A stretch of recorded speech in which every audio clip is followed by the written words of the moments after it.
She was 19 when they told her she'd been chosen for special service to North Korea's leadership, what the regime calls honor, but what the world knows as the Kipumjo, or pleasure squad. At 22, Park Mi-seon risked everything to escape a system that treats young women as state property, where saying no isn't an option, and speaking the truth is a death sentence. This is the story of how a talented dancer from Pyongyang's most prestigious troupe became a survivor of one of the world's most hidden human rights abuses. If these stories matter to you, please subscribe and hit the notification bell. Your support helps us bring these untold stories to light. Together, we can be a voice for those who cannot speak. All of it began on the glittering stage of Pyongyang's Grand Theater. No more accurately, that's where everything started to end. My name is Park Mi-seon. It's not my real name, but it's the name I'll use to tell this story. It was the spring of 2022. I was 19. I had just graduated from the Pyongyang Dance School and been accepted into the Mansudae Art troupe, one of the regime's most prestigious performance groups. I truly thought I was the happiest person alive. Miss Seon, our daughter, made it into Mansudae, my father said, raising a glass of soju with a rare, wide smile. He had been a military officer and was usually a man of few words. But that day he invited half the neighborhood and threw a celebration. "This is the Marshal's grace," he said. "And it's your hard work, too." My mother cried and laughed at the same time, cooking my favorite tofu rice pockets. She taught at Pyongyang University of Light Industry, and she always spoke about me like I was her pride. We lived in Jong district, the heart of Pyongyang. Because of my father's status, our rations came more reliably than most. On holidays, we could even eat at Okryu-gwan, the famous Pyongyang noodle restaurant. As you know, in North Korea, just living in Pyongyang is considered privilege. And Jong district was special even by Pyongyang standards near the Taedong River, with the Yuchi Idea Tower visible in the distance. That was my world. From 19 to 22, I lived as a dancer in the Mansudae Art Troupe. Every day started at 6 a.m. I went straight to the rehearsal hall. 1, 2, 3, the instructor shouted. Legs up. Turn. Jump. Again. Sweat ran into my eyes. Blisters broke open on my feet. But I didn't stop. The moment you step onto that stage, when the lights hit, and the crowd becomes a single, roaring sound, pain feels like a price worth paying. The Grand Theater stage was massive.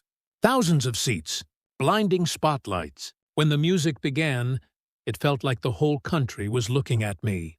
We performed revolutionary songs. Arirang, our sun pieces meant to glorify the system. We performed for visiting guests from China and Russia, too. Every time they applauded, I told myself I was bringing honor to my nation. Mi-seon is the pride of our troupe, the director said once. I clung to that sentence like it was oxygen. My older brother was proud, too. He was serving in the military, and whenever he had leave, he came to watch me perform. Our little sister is the best dancer in Pyongyang, he'd say, grinning. Even now, I can still see that smile. But behind the stage, the world looked different. After performances, walking back through the corridors toward the dressing rooms, I would sometimes glance outside. Along the riverbank, people shuffled by in worn-out clothes. Their faces looked drained. It didn't match the glittering costumes I had just taken off. Why do they look like that? I asked a fellow dancer named Soo-jin one day.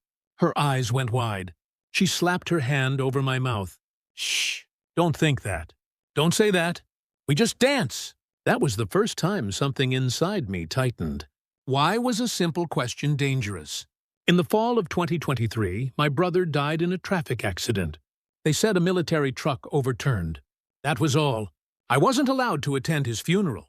The party has scheduled performances. You cannot leave, they told me. I listened to my mother sobbing over the phone, and for the first time, the question in my head became louder than my fear. How could any performance be more important than letting a sister say goodbye? Still, I endured. All through 2024, I smiled on stage. I danced through grief. I was 21, then 22, what people call the best years of your life.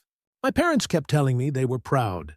I didn't want to shatter the only thing that still felt like family pride. On holidays, I'd go home and eat my mother's kimchi stew and tofu braise. For a few hours, I could pretend everything was normal. Mission, you're a lucky child, my mother would say, stroking my hair. Born in Pyongyang, dancing in the troupe. This is all the marshal's grace. Part of me wanted to believe her, but another part of me, quiet, stubborn, kept asking, is this really it? Is this the life I wanted? In the winter of 2024, I turned 22. Pyongyang winters cut through your bones. The Taedong River freezes. People wrap themselves in thick cotton coats and move fast, eyes down. That winter, I had no idea the biggest change of my life was already on its way, one that would tear my world apart. It began in January 2025, on a day when snow fell thick and silent. I will never forget that cold. Comrade Park Mi-seon. We're from the party organization department. Two officials appeared at the troop office. Black suits, flat expressions, sharp eyes. Congratulations, one said. The party has specially selected you. I didn't understand at first. Selected for what? I stammered. He held out a document. At the top it read, Notice of Selection for Special Service Unit. In North Korea, people whispered another name for it. Kapumyo the Pleasure Squad. My throat went dry. I had only heard rumors. Beautiful young women chosen to serve the top leader and his inner circle. People called it honor out loud. But no one ever explained what that honor cost.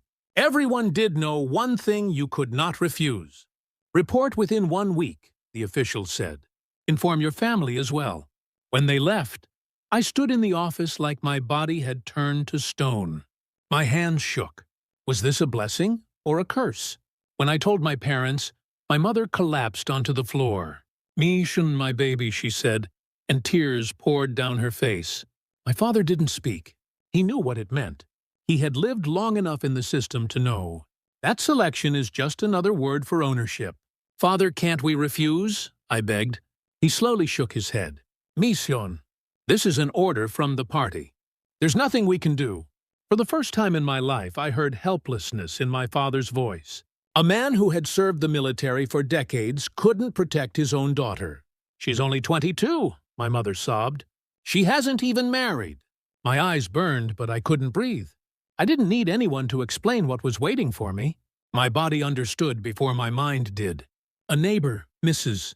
Kim, came by after the news spread. Mi-seon's mother, I heard. She was selected. That's a great honor, isn't it? But her eyes were full of pity. She called it honor because that's what you were supposed to say. But everyone knew the truth behind the word. A week later, I was taken with 19 other women to a facility outside Pyongyang. We were all between 20 and 24. Some were performers like me. Some were nurses. Some were university students. We had one thing in common: the state had decided we were beautiful. And the state had decided our bodies were not ours. That's where I met Choi Eun-bio. She was 24, 2 years older than me. This is a glorious duty, she said with a bright smile. We'll serve the leader up close. But I couldn't tell if the smile was real or just survival. You really think it's glory? I asked carefully. Her eyes sharpened instantly. Of course. If this isn't glory, what is? Then she lowered her voice, cold and precise. Comrade Park, your ideology seems weak. In that moment, I understood something important. In this place, truth was illegal, and Eun-bio would be watching me. That first night, I couldn't sleep. Through the window, I could see a faint smear of Pyongyang lights in the distance. Somewhere under that glow, my parents were still breathing. My mother was probably still crying. I pulled the blanket over my face and cried without making a sound. At 22, my life snapped onto a different track. From the outside, the facility looked like an ordinary building. Inside, it was a prison. A trainer stood in front of us and spoke like a machine. There are only 3 rules here, she said. First, absolute obedience. Second, absolute secrecy. Third, perfect devotion. Then she paused and looked at us one by one. If you break these rules, you and your family will pay. Every morning at 6, we woke to a bugle. We had 1 minute to wash up. After breakfast came ideological study. The leader is our son. We exist for the leader. We repeated it until the words felt like they belonged to someone else's mouth. Afternoons were etiquette training. How to walk, how to speak, how to smile, how to pour tea. Every movement had a correct version. Not a single hair out of place, the trainer said. You must be perfect. She used a ruler to tap our backs into posture. If a step was wrong, we started over. One night, I whispered to a roommate, a university student also named Sujin. Can they really turn people into this? She looked sick. We have to endure, she whispered back. I heard if you fail here, you get sent somewhere worse. Then someone did fail. A 21-year-old named Jong broke down during training. I can't do this, she cried. Send me home! The next day, she was gone. No one told us where. Jong was ideologically impure, Yunbyol said, expressionless. She was sent for re-education. Then she added, without emotion, we can't become like her. Yunbyol was always the model student. She was the first to answer, yes. She watched others like a guard. One day, she reported me. Trainer, she said. Mission cried last night. My stomach dropped. I had been careful. I thought no one heard. The trainer stared at me. Why did you cry? My parents. I missed them, I said, barely louder than a breath.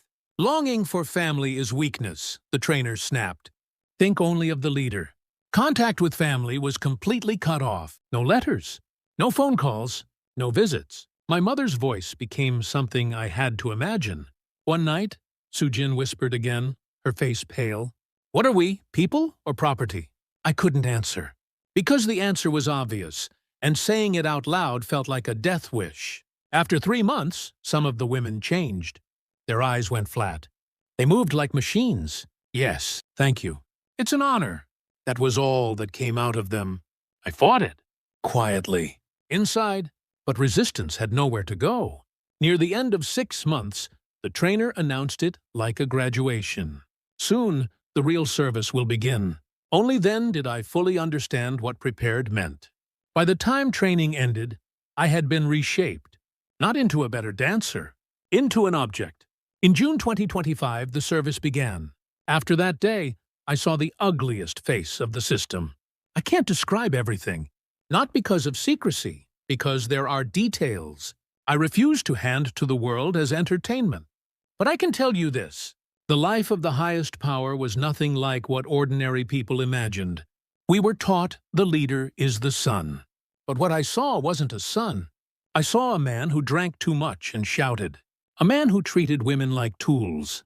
A man who exploded over small things and demanded worship as if he were a god.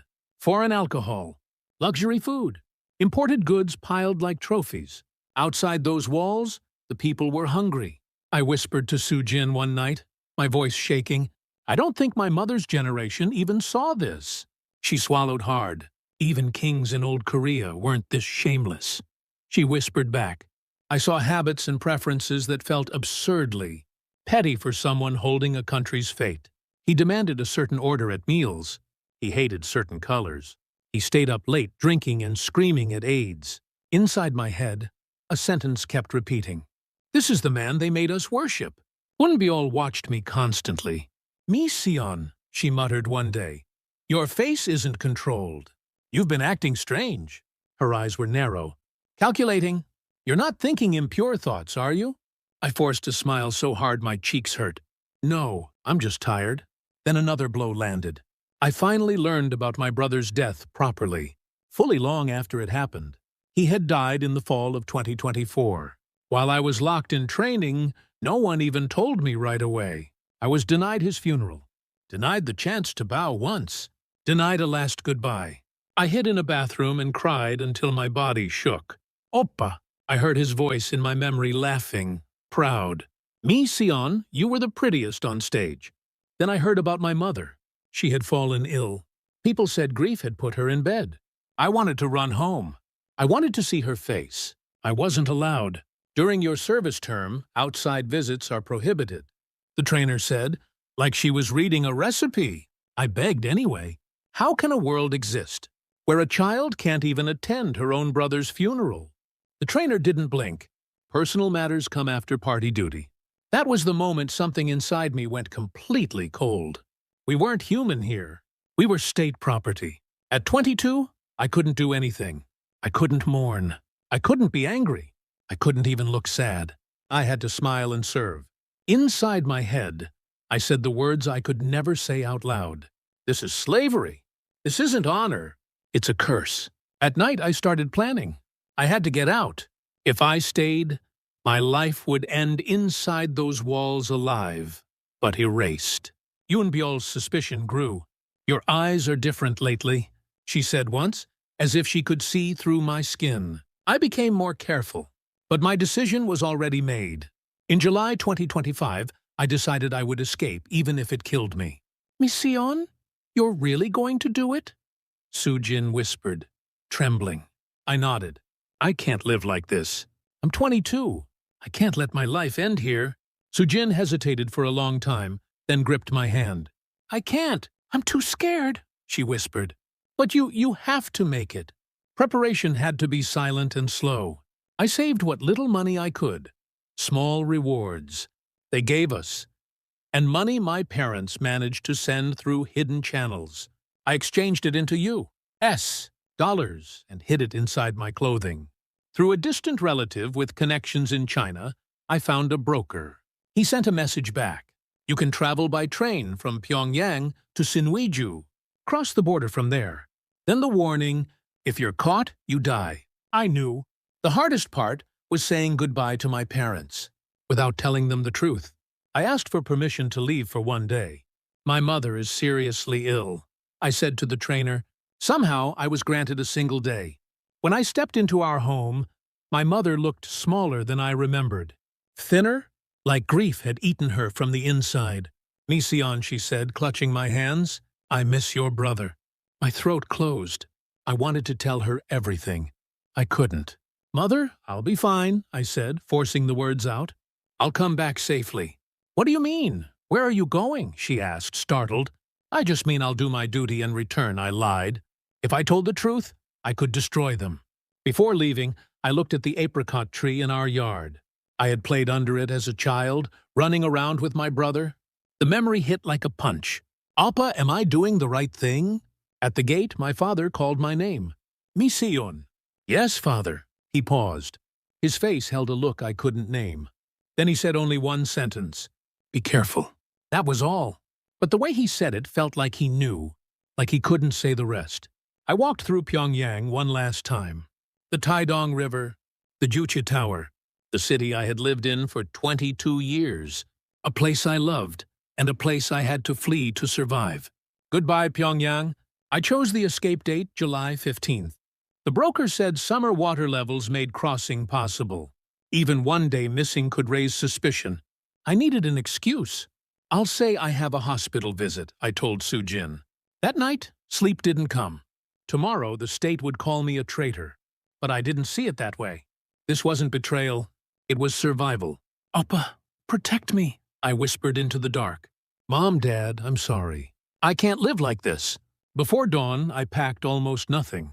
Money, ID, a change of clothes, and one small photo of my brother. Soo-jin hugged me quickly, eyes shining. Go, Mission! Come out someday, I whispered back. Promise me. She nodded. But neither of us believed promises were safe in our world. At 22, I ran toward freedom with my life on the line. On July 15th, 2025, before sunrise, the longest night of my life began. Here, the broker whispered in the darkness.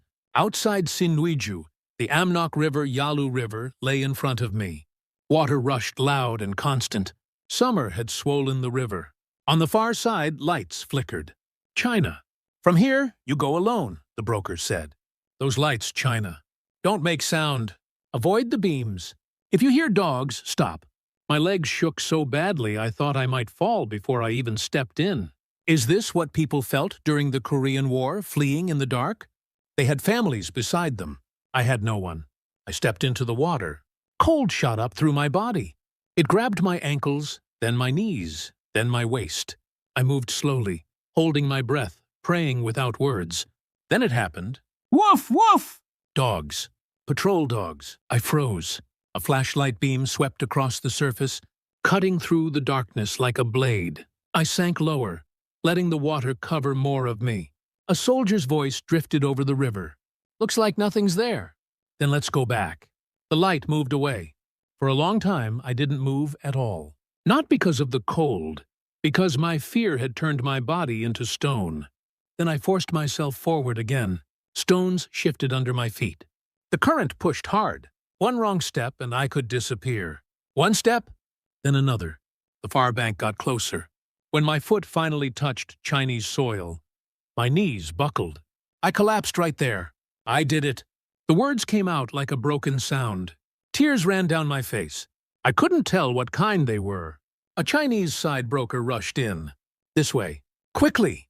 It's still dangerous. I followed him through darkness until we reached a Korean-Chinese Joseonjok village. An elderly woman opened her door and pulled me inside. "Change your clothes," she said, her voice soft. "Oh, child, you've suffered." The warmth of her words shattered me again. "Am I safe now?" I asked. The broker shook his head. "China is dangerous too. The police catch defectors and send them back. You'll hide here for 3 months. Then we move." That night, for the first time, I breathed air that didn't feel like it belonged to the state. But it wasn't real freedom yet. China was only a passage. South Korea, the place I was chasing, was still far away. At 22, I crossed the Amnok River. My life in North Korea ended there. But my new life hadn't begun. In China, the next 3 months were another kind of hell. I hid inside the Joseonjok grandmother's home. I couldn't go outside. I couldn't open windows. "The police patrol," she warned. "Don't even raise your voice." I had escaped North Korea, but I was still living like a shadow. "Are you helping me because we share blood?" I asked her once. She nodded. "Our ancestors crossed from the peninsula, too. When I see kids like you, my heart breaks." She cooked for me. She found clothes for me. I bowed my head every day. "Thank you. Thank you." About a month later, I was connected to a South Korean missionary network. To reach South Korea, you must go through Southeast Asia, a pastor explained. Laos or Thailand. Once you reach the Korean embassy, you're protected. They sounded like angels, but the path they described sounded impossible. I needed forged documents. "You'll disguise yourself as Chinese and fly," the broker said. That meant living as a lie every minute. Watching every word. Smiling at the wrong time could expose me. A single mistake could send me back across the river back to a death sentence. After 3 months, departure day came. The grandmother gripped my hands tightly. "Go," she said. "Live well in South Korea. If Korea is ever unified, I'll come back and find you," I promised. All the way to the airport, my heart hammered. "Just get through security," the broker whispered. "Stay calm." At the checkpoint, a police officer examined the passport. "Where are you going?" "Tourism," I said, forcing my voice steady. He handed it back. "Go." On the plane, China pulled away beneath the clouds. I stared out the window until my eyes hurt. Am I safe now? Not yet. Laos. Then Thailand. Each border felt like another cliff edge. In Bangkok, Thailand. October 2025, the pastor's message came again. "Just reached the South Korean embassy." When I finally saw it, my legs moved before my mind could think. I ran. I knocked on the door like my life depended on it because it did. "Please protect me as a citizen of the Republic of Korea," I cried. The door opened. A staff member looked at me carefully. "Are you a North Korean defector?" "Yes," I choked out. "Please help me." He stepped aside. "Come in. You're safe now." At that sentence, my body gave out. I collapsed to the floor. 3 months of hiding. 1 river crossing. 1 long chain of lies and fear. And then, finally, protection. I looked up and whispered to the ceiling. "Appa, I did it."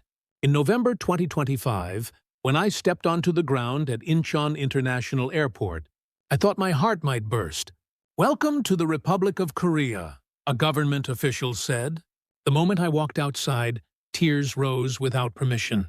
This was freedom. Real freedom. No one was watching me. No one was ordering me. No one owned me. The streets were bright even at night. Lights everywhere. "It's night and it's still this bright?" I asked. The official smiled. "Yes, this is normal." In North Korea, nights were often black. Electricity was scarce. Darkness felt like the country's natural state. I was taken to Hanawon, a resettlement and education center for North Korean defectors. For 3 months, I learned how to live in a normal society. The way you speak is different, teachers told me gently. Take your time. Everything was new. What's a convenience store? How do bank cards work? What is the internet? The biggest shock was a supermarket. Food everywhere. Fruit, vegetables, meat, snacks, entire walls of options. Can you really buy all of this? I asked. Yes, someone answered, if you have money. In North Korea, even if you had money, there was often nothing to buy. Here, the world overflowed. At night, though, my thoughts returned to Pyongyang. Mom, Dad, what happened to them after I disappeared? Did they find out I had escaped? Were they punished? I had no way to contact them. I became an orphan by border. After finishing the program, I got a small studio, apartment in Seoul with government support. Now you'll live on your own, a caseworker told me. If things get hard, call us.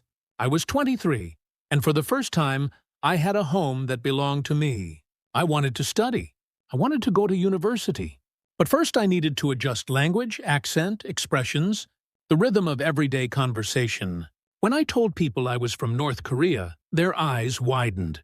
Really? What was it like? They asked. Slowly I began to speak. I started working with a North Korean human rights organization. The truth about the Kipumjo has to be known, I told myself. So no more young women are dragged into what I lived. If my experience could protect even one person, I wanted it to mean something. I think about reunification often. If Korea reunifies, will I see my parents again? Will my generation live to witness it? So many people, elderly South Koreans, separated families, defectors like me carry the same ache. Now it is 2026. It has been a little over a year since I arrived. I'm 23, and only now does it feel like my youth is truly beginning. Freedom is more precious than I ever understood. Breathing, walking, laughing, crying, doing any of it by my own will. I think about the people I left behind. What happened to Sujin? Is she still trapped inside that service world? Will she ever escape? I told her, come out someday. I don't know if promises can survive North Korea, but I will keep speaking. I will keep testifying. I will tell the world what I saw, how the system steals young lives and calls it honor. Because this is what I can do with the freedom I survived for. At 23, I'm finally beginning my real life. They stole my youth in North Korea. I intend to take it back here, and I will keep dreaming of the day I can meet my parents again on one unified Korean peninsula.